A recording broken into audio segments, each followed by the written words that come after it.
है, लेकिन एक पक्ष जिस ट्रैक पर राजनीति करता आया है तो वहां पर कहीं ना कहीं खलबली तो मचेगी ही, और वही मच रही है। लेकिन दूसरा पक्ष जो है वो राहुल गांधी को अब बैक करने के लिए तैयार है। जो बैकअप का जो प्लान होता है वो प्लान यहां पर भी दिखाई दे रहा है, और वो उसका लीड करते हुए, नेतृत्व करते हुए दिखाई दे रहे हैं शरद पवार। जरा आपसे अमलेंदु उपाध्याय जी, आपसे भी समझना चाहूंगा कि शरद पवार का सामने आना, खुलकर राहुल गांधी की तारीफ करना, और इतना ही नहीं, अब ये भी कहना कि यहीं से शुरुआत होती है विपक्षी एकता की। क्या हम वही सवाल जो लेकर के अभी मैं तमाम अपने वरिष्ठ साथियों के बीच आया था, उन्हीं सवालों के साथ आपके पास आ रहा हूं, क्या अब इस देश में राजनीति की दशा दिशा बदलते हुए हम देख रहे हैं? निश्चित तौर पर राजीव जी, इस देश की राजनीति की दशा और दिशा दोनों बदल रही हैं, और शरद पवार का बयान जो है वो कई मायनों में बहुत ज्यादा महत्वपूर्ण है, और वो भारतीय जनता पार्टी के खिलाफ जो एक व्यापक मोर्चाबंदी होनी है 2024 के चुनाव में, उसके परिप्रेक्ष्य में काफी ज्यादा उसका महत्व बढ़ जाता है। और उसी के नहीं बल्कि जो भारतीय जनता पार्टी के खिलाफ जो मोर्चेबंदियां इस समय हो रही हैं, उनकी हवा निकालने में भी शरद पवार का बयान काफी ज्यादा महत्वपूर्ण है। आप देखिए, भारतीय जनता पार्टी जिस रणनीति पे काम कर रही है, क्योंकि भारतीय जनता पार्टी अच्छे तरीके से समझ रही है कि आज की जो परिस्थितियां हैं, ये परिस्थितियां 2024 तक आते आते और ज्यादा खराब होंगी। ऐसे में भारतीय जनता पार्टी का अपने दम पे सत्ता में वापस आना किसी भी हाल में संभव नहीं है। उसके सहयोगी सारे छिटक चुके हैं, वो सहयोगी उसके साथ नहीं आएंगे, क्योंकि उन सहयोगियों को भी ये पता लग गया है कि भारतीय जनता पार्टी अपने सहयोगियों को हजम करने की रणनीति पर काम करती है। तो अब भारतीय जनता पार्टी ने जो अपने प्रच्छन्न सहयोगी हैं, एक तरीके से जो विरोध में खड़े किए गए, तो उस पर अब भारतीय जनता पार्टी अच्छे तरीके से काम कर रही है। भारतीय जनता पार्टी ने पूर्व व पूर्वोत्तर में ममता बनर्जी को तैयार किया, और दक्षिण में तैयार कर रही है भारतीय जनता पार्टी केसीआर को, और दोनों ही भारतीय जनता पार्टी के खिलाफ मोर्चेबंदी की बात करके विपक्ष की एकता की बात कर रहे हैं। जाहिर सी बात है कि बिना कांग्रेस की शामिल हुए कोई विपक्षी एकता की बात आजकल नहीं हो सकती है, क्योंकि एक कटु सत्य है कि सबसे बड़ी विपक्षी पार्टी कांग्रेस है। पूरे देश भर में प्रेजेंस कांग्रेस की है, और बिना कांग्रेस के शामिल किए हुए किसी भी तरीके का कोई विपक्षी मोर्चा नहीं बन सकता है। इसीलिए जो अभी बीच में जो राहुल गांधी का एक वो अखिलेश यादव का जो एक लाइन का जो बयान था, हालांकि वो उसने बाद में पलटे उससे, और उन्होंने एक तरीके से उससे पल्ला झाड़ने की कोशिश की, सफाइयां देने की कोशिश की, लेकिन उनकी भी जो नजदीकियां हैं वो बार बार ममता बनर्जी केसीआर से बढ़ती हुई दिखाई पड़ती हैं। तो शरद पवार का ये बयान जो है वो ये सारी जो रणनीति पे भारतीय जनता पार्टी काम कर रही है उसकी हवा निकालने के लिए एक बड़ा बयान है, और किस तरीके से विपरीत विचारधारा के ध्रुवों को एक तरीके से एक मंच पे ला करके और भारतीय जनता पार्टी के खिलाफ जो मोर्चेबंदी करने की कोशिशें हैं, मुझे लगता है शरद पवार उस पर एक महत्वपूर्ण भूमिका निभा सकते हैं। दूसरी बात यह है कि शरद पवार के विषय में जैसे कहा भी हमारे किसी पैनलिस्ट साथी ने कि वो असली मौसम वैज्ञानिक है, प्रकाश जी ने कहा कि सबसे बड़े मौसम वैज्ञानिक जो है वो शरद पवार हैं। तो शरद पवार मौसम वैज्ञानिक ही नहीं है, बल्कि शरद पवार जो हैं वो जो भारत की धूर्त राजनीति है, जिसके पुरोधा आजकल एक महामानव बने हुए हैं, उस धूर्त राजनीति की काट भी शरद पवार हैं एक तरीके से, इसको भी आप समझ लीजिए। और शरद पवार को उस धूर्त राजनीति के पिच पे मात दे पाना जो है वो संभव आसानी से नहीं है। एक दूसरा पुरोधा हुआ करते थे, ईश्वर उनको अपनी शरण में बुला लिया है, मुलायम सिंह यादव जी, वो भी उस पॉलिटिक्स के माहिर खिलाड़ी थे, तो जिनको मात दे पाना बड़ा मुश्किल था। तो शरद पवार की राजनीति को जो है वो भारतीय जनता पार्टी को मात दे पाना जो है आसान नहीं होगा किसी भी तरीके से। तो ये जो शरद पवार का मोर्चा जो तैयार हो रहा है, ये भारत की राजनीति जो 2024 के लिए तैयार हो रही है उसकी दिशा में एक महत्वपूर्ण कदम होगा राजीव जी। दूसरी बात मैं ये कहना चाहूंगा, जिससे हम लोग की चर्चा की शुरुआत हुई, पुजारी जो है वो नाराज हो गए हैं। एक तो बात यह है कि ये पुजारी जो हैं जो नाराज हो रहे हैं, सबसे पहले जो ये मांग करनी चाहिए कि जितने भी मंदिरों में पुजारी हैं उसकी जो दान पेटी होती है उसकी चाबी पुजारियों को दे दी जाए। मंदिर की जो मैनेजिंग कमेटी होती है उसकी चाबी उसके पास नहीं होनी चाहिए। यानी ये पुजारी जो हैं ये कभी इस बात पर नहीं बोलेंगे कि सारे मंदिरों में पुजारी जो है 600 रुपए से लेकर 800 रुपए महीने की तनख्वाह पे नौकरी करता है, मंदिर में झाड़ू लगाता है, और जो बची खुची जो बच जाता है फल फूल, उसको लेकर के अपने घर चला जाता है। उसकी दुर्दशा पर इन पुजारियों को चर्चा करने की कोई आवश्यकता नहीं है। लेकिन मोदी जी के ऊपर या भारतीय जनता पार्टी के ऊपर संकट ना आ जाए तो हमारा पुरोहित तीर्थ पुरोहित जो है वो मैदान में आ गए हैं। तो इन तीर्थ पुरोहितों को जो है सबसे पहले ये मांग उठानी चाहिए कि जितने भी मंदिरों की दान पेटियां हैं उनकी सबकी चाबियां खोल करके जो है इन पुजारियों को दे देनी चाहिए। दूसरी बात ये कि जो ये कह रहे हैं कि साहब पुजारियों का अपमान हुआ, तो क्या वो ये कहना चाहते हैं देश तपस्वियों का नहीं है? राहुल गांधी ने यही तो कहा ये देश तपस्वियों का है। तो ये देश के तपस्वियों का नहीं है। यहाँ ऋषि मुनि नहीं हुए, उन्होंने तपस्या नहीं की है। हिमालय पे लोग तपस्या करने के लिए नहीं जाते थे, आज भी नहीं जाते हैं तपस्या करने के लिए।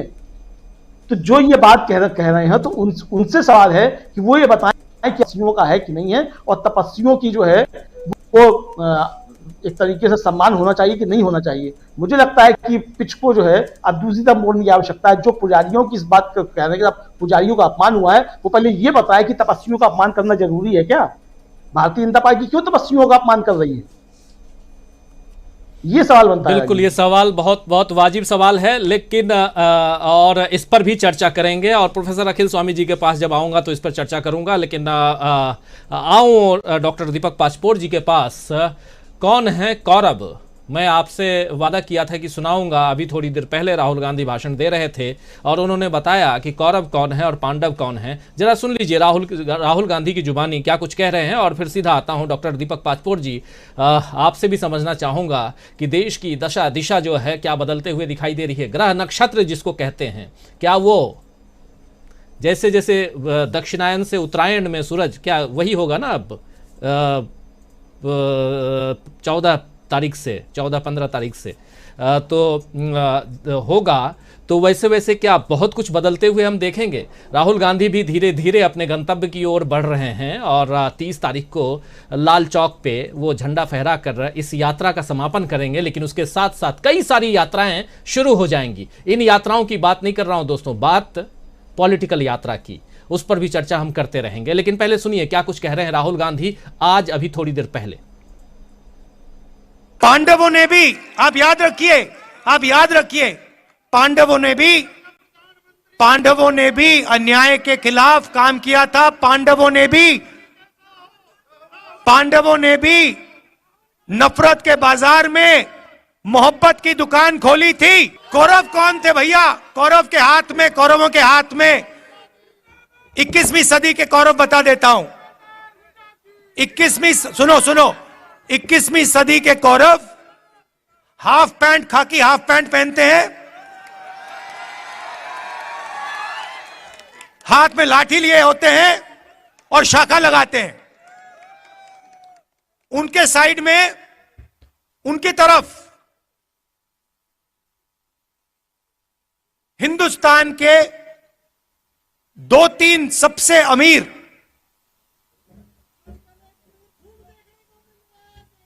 अरबपति कौरवों के साथ खड़े हैं। भाई और बहनों, नोटबंदी किसने करवाई? गलत जीएसटी किसने लागू की? किसके लिए की गई और किसके खिलाफ की गई, ये आप समझिए। नोटबंदी, गलत जीएसटी नरेंद्र मोदी ने जरूर साइन किया, मगर नरेंद्र मोदी जी की शक्ति ने गलत जीएसटी, नोटबंदी नहीं लागू करवाई। हिंदुस्तान के 2-3 अरबपतियों की शक्ति ने इन्होंने प्रधानमंत्री का हाथ चलाया। मानो ना मानो, आपको देखने को मिलेगा उस समय के अरबपति पांडवों के साथ खड़े थे क्या? अगर खड़े होते तो पांडव जंगल में क्यों बैठे थे? पांडवों को घर से क्यों निकाला? क्योंकि उनके साथ अरबपति नहीं खड़े थे, मगर उनके साथ इस धरती की जनता, इस धरती के किसान, इस धरती के मजदूर, इस धरती के गरीब, इस धरती के छोटे दुकानदार, इस धरती के स्मॉल और मीडियम बिजनेस सब खड़े थे। ये देश भाइयों और बहनों, ये देश तपस्वियों का देश है। और फाइनली सुन लिया आपने, ये देश तपस्वियों का देश है। राहुल गांधी ने कौरव कौन, पांडव कौन, नोटबंदी कैसे और पांडवों के साथ कौन लोग थे और अभी भी कौन लोग कौरवों के साथ हैं, ये तमाम बातें यहाँ करते हुए राहुल गांधी कह रहे थे। और ये भाषण उनका काफ़ी जान डालने वाला भाषण कहा जा रहा है, जो इस ठंडी में टी शर्ट वो क्यों पहन रहे हैं, ये भी राहुल गांधी ने आज इसका खुलासा कर दिया है। उस खुलासे पे भी जाएंगे। राहुल गांधी ने आज खुलकर बता दिया है कि टी शर्ट पहन करके वो क्यों जा रहे हैं कश्मीर तक, वो भी आपको सुनाऊंगा। लेकिन उससे पहले जो अभी राहुल गांधी कह रहे थे, इसी पे टिप्पणी चाहूंगा दीपक जी, आपसे समझना चाहूंगा। बहुत कुछ राहुल गांधी और उस क्षेत्र में जाकर महाभारत काल को याद कर रहे हैं और उससे आज को जोड़ रहे हैं। और अगर देखा जाए, सुना जाए, समझा जाए, जैसा कह रहे थे डॉक्टर प्रकाश हिंदुस्तानी जी, जो नाट्य शैली जो रूपक है, वो रूपक का बहुत ज्यादा इस्तेमाल कर रहे हैं राहुल गांधी। शायद आप भी इस बात को समझते होंगे। जरा आप अपने नजरिए से बताइए कि क्या कुछ राहुल गांधी बताना चाह रहे हैं इस देश को। देखिए, जैसा मैंने एक दो बार और पहले भी कहा कि ये जो पौराणिक आख्यानों के जरिए जो राजनीति को अनफोल्ड करने की कोशिश सारे राजनीति के करते हैं, और ये देश ऐसा है कि जहां हर आदमी अपने आप को पांडव और सामने वाले को कौरव तो कहता ही रहा है। जिसके हाथ में सत्ता होती है वो रावण की नाभि में तीर मारने चला जाता है, मानो कि स्वयं राम का कोई अवतार हो गया हो। तो इन पौराणिक आख्यानों से हटकर मैं ये बात जरूर कहूंगा कि राहुल गांधी को इसका इस्तेमाल करना आ गया है, बहुत अच्छे से आ गया है। अब इसमें ठीक है, उस समय खरबपति थे, अरबपति थे, नहीं थे, ये किसको पता है, और वो काल कौन सा था ये भी विवादास्पद है, कई चीजें हैं उसमें। लेकिन यह है कि राहुल गांधी इन्हीं चीजों का इस्तेमाल, उन्हीं हथियारों का इस्तेमाल करना सीख गए हैं जिन हथियारों का इस्तेमाल कभी खुद भारतीय जनता पार्टी और आरएसएस के लोग कर रहे थे। लेकिन राहुल गांधी एक कदम आगे जाते हैं, वो बड़ा साफ नाम ले रहे हैं। जैसे उन्होंने कहा कि आज के कौरव जो है वो आरएसएस वाले हैं जिनके हाथों में लाठियां हैं वगैरह वगैरह। तो एक जो सामान्य व्यक्ति है, जो जनता है, वो निश्चित रूप से इन चीजों से वो प्रभावित होती है। दूसरा मेरा ये कहना था कि जो शरद पवार वाली जो बात है, तो राजीव जी, मुझे ऐसा लगता है कि आप जो कुछ कहते हैं वो बात सरकार तक पहुंचती है। मीनू जैन जी हमारी साथी करती है, वो कांग्रेस तक जाती है। मेरे जैसे छोटे पत्रकार के लिए संतोष की बात यह है कि कम से कम शरद पवार की पार्टी मेरी बात सुन रही है। हम पिछले कुछ दिनों से लेख के जरिए जो बोलते आए हैं कि ये जो हर आदमी का जब नया काम करने के समय पहले उसका मजाक उड़ाया जाता है, फिर उसकी स्वीकार्यता बढ़ती है, फिर उसकी इमेज सुधरती है। तो ये जो है शरद पवार ने ये सारा किया है। लेकिन मैं याद दिला दूं कि शरद पवार जो है उन्होंने पहले ही इसके प्रति अपना समर्थन तो कर ही दिया था। और मेरा ऐसा ख्याल है कि नवंबर के पहले या दूसरे हफ्ते के बीच में सुप्रिया सुले जो उनकी लड़की है, वो बाकायदे राहुल गांधी के साथ चली हैं, इस यात्रा में चली हैं। अच्छा, मुझे दूसरा ये भी समझ नहीं आता कि इस तपस्या शब्द को लेके ये नई समस्या क्या खड़ी हो गई। जबकि महाकाल का दर्शन करने जब गए थे राहुल गांधी, तो उन्होंने वहां भी कहा था, वहां तो उन्होंने कहा था कि प्रकाश हिंदुस्तानी जी को याद होगा, वहां तो उन्होंने कहा था कि इस देश का किसान मजदूर ये भी तपस्वी है। उस समय पता नहीं, शायद उन्हें बात बहुत समझ में नहीं आई होगी, तो अब कहीं जाके बात समझ में आई है। राहुल गांधी ने खुद जब अपने आप को तपस्वी के रूप में शायद प्रेजेंट किया होगा, तो जो है वो बीजेपी और आरएसएस वाले जो है वो थोड़े से गर्म हुए हैं, सक्रिय हुए हैं। लेकिन अब ये बात कोई बहुत ज्यादा चलने वाली इसलिए नहीं है कि आप पिछले 4 महीनों से जो यात्रा कर रहे हैं, आप देखिए कि ट्रोल आर्मी जो है बहुत जल्दी ध्वस्त हो रही है। 2-4 कदम चलती है, 2-4 ट्वीट करती है, कुछ थोड़े बयान देती है, उसके बाद उनका जो मामला है वो ठंडा हो जाता है और वो नए विषय की तलाश में फिर से लग जाता है। तो मुझे लगता है कि तपस्वी वाला मामला जो है, वैसे इसको स्थित प्रज्ञ वगैरह कहा गया है, वो अपनी जगह ठीक है। लेकिन सामान्य रूप से सामान्य व्यक्ति के रूप में जो तपस्वी की जो परिभाषा है, इसके समानार्थी शब्द अगर आप देखिए तो तपस्या, साधना, तप, हम सब क्या कर रहे हैं? हम सब एक तरह से साधना ही कर रहे हैं, तप ही कर रहे हैं।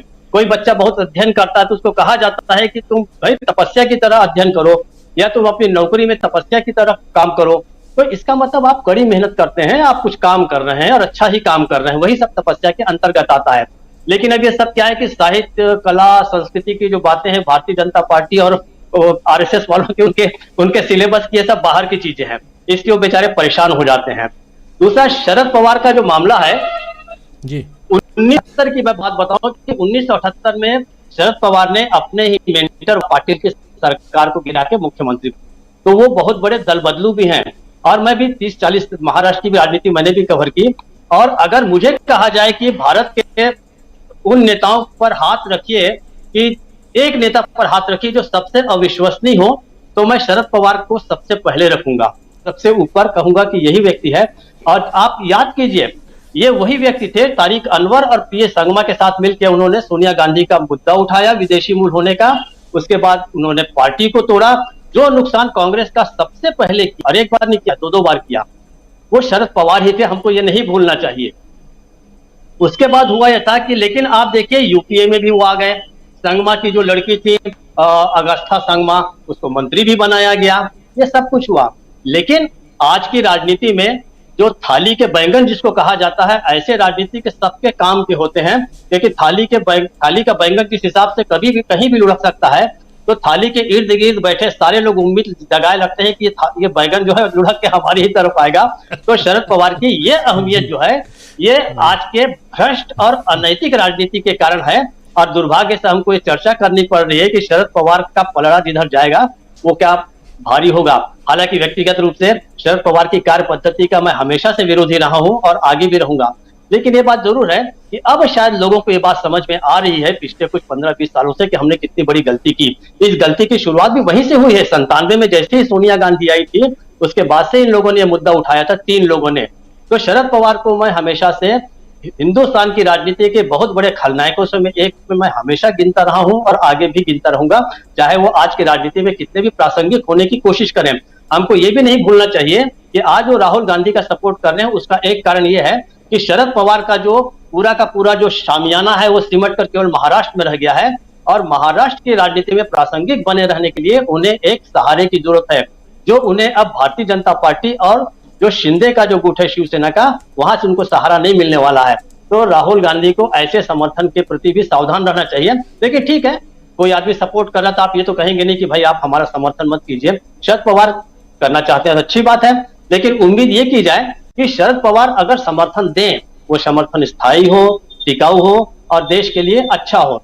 इस हिसाब से अगर लोग आते हैं राहुल गांधी के, अच्छा ये अभी हम बहुत सारे लोग आएंगे जाएंगे, फिर ये भी हो सकता है कि राहुल गांधी के साथ समर्थन में आ तो गए, लेकिन 24 की पिक्चर कुछ ऐसी बनती है कि जो उनके लिए लाभ में नहीं है, तो ये वापस जाने में भी कोई देर नहीं करेंगे। मैं इन लोगों के ऊपर एक पैसे का भरोसा नहीं कर सकता। तो कुल जमा यह है कि फिलहाल अभी के समय में यह कहा जा सकता है कि शरद पवार का आना, हालांकि शरद पवार पहले आ चुके हैं, काफी समय से कांग्रेस के साथ हैं, तो अब है मान के चलिए कि ये बदलाव की आहट जो है वो शरद पवार ने भी अपनी ओर से उसको हरी झंडी दिखा दी है। राजीव जी, थाली के बैगन की जगह आजकल जो सही सूटेबल और आज के हिसाब से जो शब्द है जिसका इस्तेमाल किया था डॉक्टर प्रकाश हिंदुस्तानी जी ने, मौसम वैज्ञानिक, उसी वही वो इस्तेमाल जो है वो होने लगा है। दीपक जी, खैर जो आप बात कह रहे हैं आपकी बातों से 100% सहमत हूँ, मतलब उसमें कहीं मैं वो नहीं कह रहा हूँ, लेकिन जो चीज़ें, क्योंकि यूपीए 1 यूपीए 2 और अभी पिछले दिनों आप याद कीजिए जब राहुल गांधी की पदयात्रा शुरू नहीं हुई थी, उससे पहले बीच में एक बार और शरद पवार चर्चा में आए थे और जब कहा जा रहा था कि यूपीए का चेयरपर्सन शरद पवार को बना देना चाहिए, शायद आप लोगों को याद होगा। लेकिन यहाँ यूपीए हो या विपक्षी एकता की बात हो, लेकिन बात यह है कि कोई न कोई पहल करे और बिहार से नीतीश कुमार इसकी पहल कर चुके हैं। शुरुआत में जब वहाँ बिहार में सरकार बदली, नीतीश कुमार लालू प्रसाद यादव के साथ आए और इधर सोनिया गांधी से मिले, राहुल गांधी से मिले। राहुल गांधी पदयात्रा पर जाने से पहले इन दोनों की मुलाकात भी हुई। तो बहुत कुछ अंदर खाने चल रहा है, ये तो आप सब समझ रहे होंगे कि राजनीति में 2+2 = 4 नहीं बल्कि 5 भी होता है, ये आप लोग अच्छी तरह से जानते हैं। तो इसलिए परिस्थितियां कहीं न कहीं इधर से उधर जाती हैं।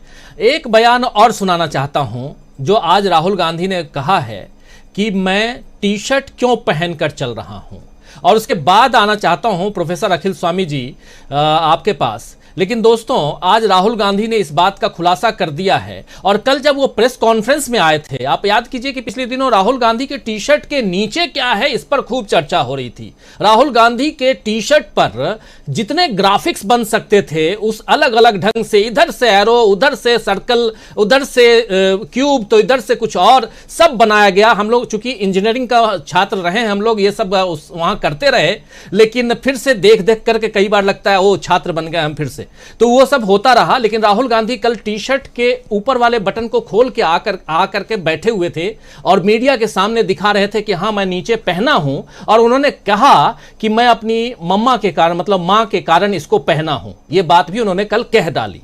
तो समझ सकते हैं कि साफगोई कितनी है राहुल गांधी में। जो बात आप ट्रोल करते रहिए, आकर के जो आप एक बम खरीदते हैं दिवाली के समय और उसमें आग लगाते हैं और वो फुस हो जाता है, वो कर देते हैं राहुल गांधी, सीधे शब्दों में कहा जाए तो। लेकिन आज शायद वैसा ही उन्होंने कुछ कहा है, किया है। सुन लीजिए क्या कुछ कह रहे हैं राहुल गांधी। सबसे पहले मैं आपको बताता हूं क्यों पहना हूं।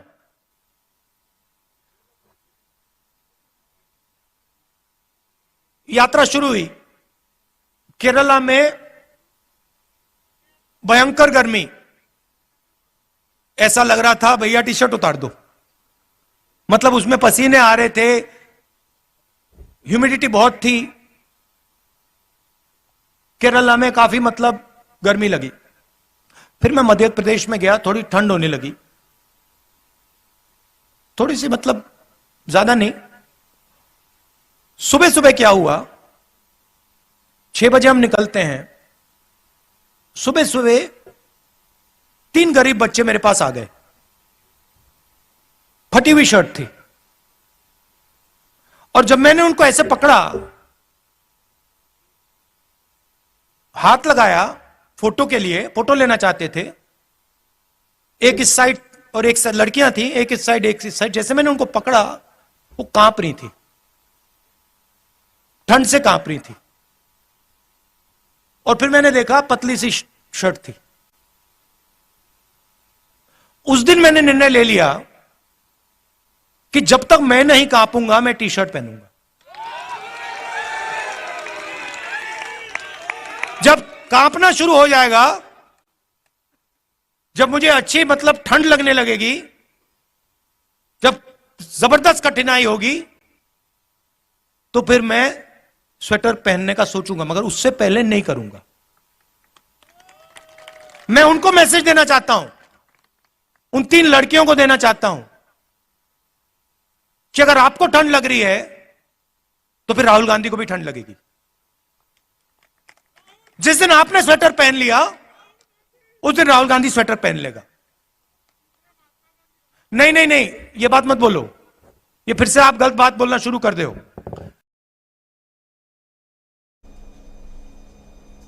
सुन रहे थे प्रोफेसर अखिल स्वामी जी। आखिर राहुल गांधी का मुरीद क्यों ना हो देश का आवाम, आप देखिए जो बात कह रहे हैं, बिल्कुल दिल को छू लेने वाली बात। क्या कुछ कहेंगे आप? जी, मेरे हिसाब से राहुल गांधी जी ने एक गलत बात कह दी। उन्होंने कहा कि आज के कौरव जो हैं हाफ पैंट पहनते हैं, और ये शायद ये ना कहें कि नहीं नहीं हम तो फुल पैंट पहनते हैं, हमारा ड्रेस कोड बदल गया है। तो ये ट्रोल करने के चक्कर में कहीं खुद ट्रोल ना हो जाएं। देखिए, जब आप गुरु देखते हैं, जब महात्मा बुद्ध को देखते हैं, जब आप महावीर को देखते हैं, जब आप भगवान राम को देखते हैं, कृष्ण को देखते हैं, जब आप जीसस क्राइस्ट को देखते हैं, क्या आपको डर लगता है? आपको प्रेम उमड़ता है, वात्सल्य उमड़ता है, आपको श्रद्धा भाव उमड़ता है। लेकिन आज के सत्ताधीशों को जब आप देखते हैं, गेरुआ वस्त्र पहने हुए आदमी को देखते हैं, तो आपको बुलडोजर दिखता है। जब आपको नंबर 2 जो केंद्र सरकार में है देखते हैं, तो आपको डर लगता है कि ये आदमी कहीं ईडी सीबीआई ना भिजवा दे। तो वास्तविकता में जो असली सन्यासी है, जो असली संत है, उसके प्रति हमारे मन में श्रद्धा भाव होता है। जो राहुल गांधी ने आज जो ये बात कही अभी कि उन कपकपाती बच्चियों को देखकर मैंने निर्णय लिया कि मैं उस दिन स्वेटर पहनूंगा या वो पहनूंगा जिस दिन मैं बुरी तरह से कांपूंगा। यह देश की वास्तविकता है। आप रिक्शे वाले को देखें, फटा कुर्ता पजामा पहने हुए सड़क के किनारे एक कंबल ओढ़ के वो सोता है। तो महात्मा गांधी ने क्यों निर्णय लिया था एक धोती में पूरे देश का भ्रमण करने के लिए, और जब लंदन गए थे तो भी वही धोती पहन के गए थे। तो ये सन्यासियों के गुण हैं, ये जिससे कोई डरे नहीं, श्रद्धा का भाव उमड़े, और जिससे प्रेम भाव और श्रद्धा भाव हो, जिससे डर लगे हमको, वो सन्यासी नहीं हो सकता। देखिए, जहां तक आपने कहा कि मेरे को ट्रोल किया जाएगा, देखिए मैं शिक्षक हूं और मुझे कोई परेशानी नहीं है अगर मुझे ट्रोल करें, लेकिन जो सत्य है, मैं जगन्नाथपुरी दर्शन करने के लिए गया, कुर्ता पजामा पहने था, परमेश्वर की कृपा से पर्सनैलिटी अच्छी है, तो पंडित को लगा कि 1000, 1500 रुपए, 2000 रुपए देंगे, कोई बड़े अफसर हैं, बड़े श्रद्धा भाव से उसने गरीब लोगों को धक्का दिया और मुझसे पूजा कराई। मैंने जब 51 रुपए दिया, कहते हैं क्या सर कैसी बात करते हैं, 51 रुपए आप देंगे? देखिए, वास्तविकता है ये जीवन की, ये जीवन की वास्तविकता है। इसको किसी को बुरा लगे या अच्छा लगे, अगर जब मेरी पत्नी जब स्वेटर बुनते हुए और एक निगाह रखती हैं प्रेशर कुकर की सीटी पर, और दूसरी निगाह रखती हैं अपने बच्चों की पढ़ाई पर, और तीसरी निगाह रखते हैं अपने पति को इधर उधर तो नहीं कर रहा है, वो तपस्विनी होती हैं। जब एक शिक्षा अगर पंडित पूजा कराते समय उसका ध्यान केवल महादेव की तरफ हो, अगर पूजा कराते समय उसका भाव केवल भगवान की तरफ हो, जैसे एक बार जब तो प्रश्न ये उठता है, लेकिन अगर उसकी निगाह पूजा की तरफ नहीं है, अगर मन भटक रहा है, मन माया मोह की तरफ जा रहा है, तो वो पुजारी तो है, तपस्वी नहीं है। तपस्वी जो है वो केवल भगवान की पूजा अर्चना करता है, चाहे वो बौद्ध हो, चाहे वो जैन धर्मी हो, चाहे वो इस्लामिक हो, वो केवल पूजा की तरफ अगर उसका ध्यान है तो वो सन्यासी है, और अगर उसका ध्यान माया मोह की तरफ है तो सन्यासी नहीं, केवल पुजारी है। राजीव जी जी, पुजारी। और यही तो बात है कि राहुल गांधी ट्रोल हो रहे हैं और उनकी बातों को आप उनकी बातों से सहमत हो रहे हैं, तो इंतज़ार कीजिए ट्रोल होने का। खैर, आना चाहता हूं डॉक्टर प्रकाश हिंदुस्तानी जी आपके पास, और आप बहुत सारी बातें हम लोग बिछ गई सियासी विसार, खेला जा रहा है सियासी खेल, जारी है वार पलटवार, शह और मात के खेल में बनाई जा रही है रणनीति, कौन पड़ेगा किस पर भारी, ये कभी भी सिर्फ हस्तक्षेप.com पर अमलेंदु उपाध्याय के साथ